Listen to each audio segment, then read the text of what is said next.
Alors, bien sûr, c'est la quatrième, comme vous le savez, c'est la quatrième édition du meeting international du Maroc. Maintenant, c'est une tradition, aussi bien pour disons, les propriétaires marocains qu'étrangers. On est satisfait tout d'abord de la qualité et du nombre de participants étrangers qui croît d'année en année. On a, pour vous donner un chiffre, on a aujourd'hui 24 chevaux étrangers qui viennent sur les 2 journées, la journée du pur sang arabe et la journée du pur sang anglais. Cette année, on a décidé de faire un transport par avion. Comme vous savez, c'est des chevaux de très grande qualité, avec des performances qui sont très intéressantes disons, au niveau international.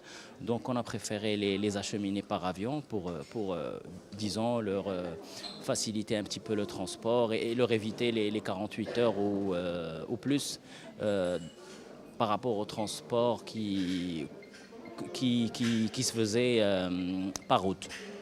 Alors la deuxième disons, chose qui a été décidée cette année, c'est de consacrer l'élevage national à travers parce que comme vous le savez, on a les grands prix, notamment le Grand Prix de Sa Majesté le Roi, en pur sang arabe et en pur sang anglais. Et cette année, en pur sang anglais, nous avons décidé de consacrer le cheval né élevé. Donc ça va être une course destinée aux chevaux nés élevés marocains. Donc disons, c'est une décision qui a été prise pour consacrer l'élevage, pour aussi, disons, encourager les propriétaires nationaux à élever plus, à élever, disons, avec une qualité supérieure, etc. Et nous savons tous que, disons,